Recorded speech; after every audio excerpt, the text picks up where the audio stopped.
जहाँ जहाँ तकलीफ होगी मैं पानी लगा के दूंगा। फंड का जब आएगा मैं अपने उससे करके दूंगा। जय हिंद। मैं हूं अब्बास सैयद और आप देख रहे हैं न्यूज़ 14। आज मैं कुरला में मौजूद हूं। 167 वार्ड है। समाजवादी पार्टी के कैंडिडेट हैं, लेकिन मोर्चा संभाला है तबस्सुम शेख, जो इनकी वाइफ हैं, वो चुनाव लड़ रही हैं। और हारून रशीद साहब यानी उर्फ बबलू भाई इस नाम से जाने जाते हैं। साथ में गब्बर भाई भी आए हैं उत्तर प्रदेश यूपी से, अयोध्या फैजाबाद।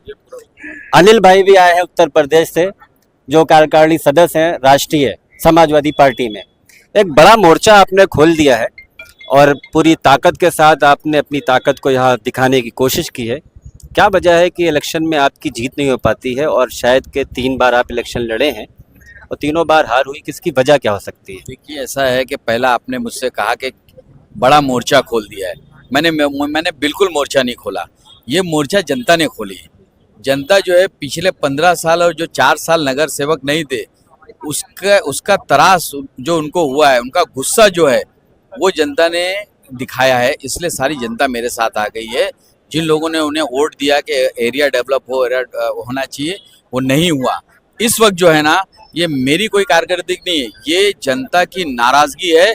और ऐसा हुआ है कि यहाँ सिर्फ 2 ही कैंडिडेट हैं, एक शिवसेना के हैं, लेकिन यहाँ उत्तर प्रदेश के ज़्यादा लोग हैं। उनको भी जो वोट मिला था वो उत्तर प्रदेश के नाम पे ही मिला था। और इस वक्त जनता जो है उनसे बहुत खफा है। आपको क्या लगता है कि इस एरिया में मेन मुद्दा आपका क्या है जिससे आपकी तरफ लोग जुड़ें? मेन मुद्दा है गटर, ड्रेनेज, पानी, ट्रैफिक का निज़ाम। कोई स्कूल का भी देखिए, आपके सामने यहाँ पर स्कूल है। मुंबई महानगर पालिका 52 स्कूल बनाई, ये 35 करोड़ के बजट की स्कूल बनाई। आज ये स्कूल बन के तकरीबन 4 साल हो गए, आज भी उस स्कूल में बेंच नहीं है, गरीब बच्चे ज़मीन में पढ़ते हैं। ये आवाज़ उठाई आपने इसके हाँ, लिए? बिल्कुल उठाई। मैं वहाँ जाके आवाज़, मैंने तो यहाँ तक कहा कि अगर कुछ चाहिए तो हम सामान दिला देते हैं, आप लीजिए हमसे, लेकिन बोले नहीं, ऐसा नहीं कर सकते हैं। हमने बेंचेस देने की बात की, लेकिन जो पावर में था वो वहाँ उनको डरा देता था। एओ से मैंने बात किया खुद जाके, हमारे आमदार साहब ने, रईस शेख ने भी बात किया कि बेंचेस क्यों नहीं, और यहाँ आ रही है, कर रही है, ऐसा कर रही है। लेकिन जैसे अभी गब्बर साहब ने बोला कि जो पावर में बैठा हुआ नेता होता है ना, उससे अधिकारी डरते हैं।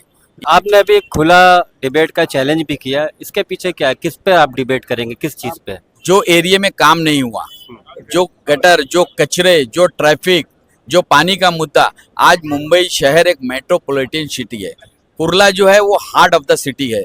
आज जाइए, हमारे पीछे इधर स्लम है, स्लम के अंदर आज भी गटर के अंदर से पाइपलाइन गई है, नीचे पाइपलाइन है, वो गटर है, और ऊपर लादी टूटी हुई है। ये सब काम जनता आप पर विश्वास क्यों नहीं कर रही, ये क्या आप बता सकते हैं? नहीं, बिल्कुल कर रही है। अगर नहीं कर रही होती तो ये मजमा कैसे होता? मैंने आपको बताया कि झूठे वादे। अभी आप बताइए, अभी हमने सुना है कि वो लोगों को कह रहे हैं कि आइए मशीन का फॉर्म भरिए, चक्की का फॉर्म भरिए, टैप का फॉर्म भरिए। जब टैप का फॉर्म भरे तब तो टैप बटा नहीं, चक्की कभी मिली नहीं, 19 साल में किसी को कुछ हुआ नहीं। लेकिन आज जनता को बेवकूफ़ बना के ये काम किया जा रहा है। और मैं आपको बताता हूँ, जो मुझे जनता नहीं जिता रही, ऐसा नहीं है, मैं जनता के दिल में हूँ। गब्बर साहब ने भी बताया, हमें वोट मिल रहा है, दे रहे हैं, लेकिन हम जनता के सामने मक्कारी नहीं करते। अगर आप जीतते हैं 15 तारीख के बाद, तो क्या आप जनता के बीच में इस तरह से रहेंगे जैसे अभी आप जगह जगह लोगों से मिल रहे हैं? क्या ये उम्मीद आपसे लोग करें? मैं आपको इसका जवाब जनता से आप पूछ लीजिए। जो आदमी हार के भी जनता के बीच में है, वो जीत के जनता से कहाँ दूर जाने वाला है? लोग हारने के बाद अपने अपने कारोबार में लग जाते हैं, अपने अपने व्यवसाय में लग जाते हैं। हम तो पिछले 20 साल से, भले हम हारे हैं, लेकिन हम जनता से दूर नहीं हुए। और एक बात आपको बताता हूँ, मैं कंटिन्यू 2nd पोजीशन पे ही रहा, कभी मेरे वोट कम नहीं हुए, मेरा जनाधार कम नहीं हुआ। ये चीज़ है कि मैंने मक्कारी नहीं की। इलेक्शन आया तो मैंने मस्जिद के दौरे नहीं लगाए, इलेक्शन आया तो मैंने झूठे वादे नहीं किया। मैं जो बात कर रहा हूँ सही तरीके से कर रहा हूँ। और आज जिस पैमाने पे हम लोगों का काम कर रहे हैं, कोरोना काल में सारे लोगों ने देखा। देखिए, कुछ चीज़ें ऐसी होती है जो दिखावे के लिए कुछ होती है, असल में कुछ होती है। जब वक्त पड़ा, पूरी दुनिया में वक्त पड़ा, पूरी दुनिया ने एक दूसरे का हाथ थामा, इस तरीके से मैंने भी थामा। उसमें तो सबने काम किया और आप एक खुद सोशल वर्कर और नेता है, तो आपकी जिम्मेदारी बनती है यहाँ के लोगों के लिए करने की, और आपने किया। लोग आपको इस बात के लिए सराहते हैं। इस बार आपको क्या उम्मीद लग रही है? आपने मेरी पूरी बात नहीं सुनी। मैंने कहा कि कोरोना काल में हर एक दूसरे ने काम किया, आपने भी किया, मैंने भी किया, लेकिन जिसे करना चाहिए था उसने नहीं किया। ये सबसे बड़ी वजह है। किसे करना चाहिए था, नाम लीजिए। जो यहाँ के नगर सेवक है, एक्स नगर सेवक है, इन पहला आपके बीच में ऐसा नेता है जिसको एक ही वार्ड मिला। अभी गब्बर साहब ने बताया कि एक वार्ड से लड़े, फिर दूसरे वार्ड से लड़े, लेकिन इसे एक ही वार्ड मिला। एक 19 साल में एक बच्चा जवान हो जाता है, शादी करता है, उसकी दूसरी नस्ल आने लगती है।